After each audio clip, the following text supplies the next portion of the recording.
did Ashton Jeanty go from playing football in Italy to becoming one of the nation's top running backs and now has a chance to win the Heisman?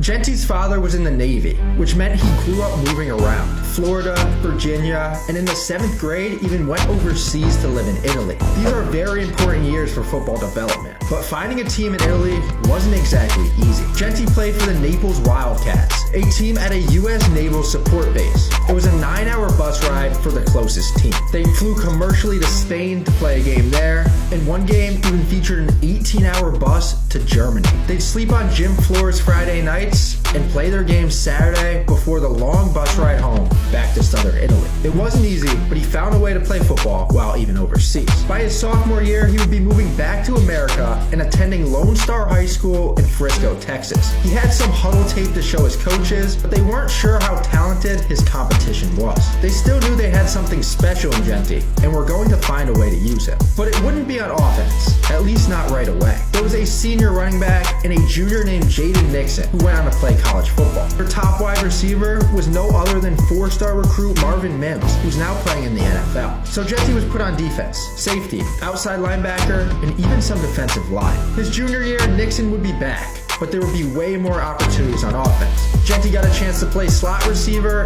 and some running back. The next year, his senior year, he was finally the RB1, meaning he waited until his senior year to fully play the position he's now dominating at in college. He had ridiculous stats that season. Over 1,800 rushing yards, 810 receiving, and 41 total touchdowns. His coaches even said if he was playing running back his junior year, he would be one of the top recruits in the country.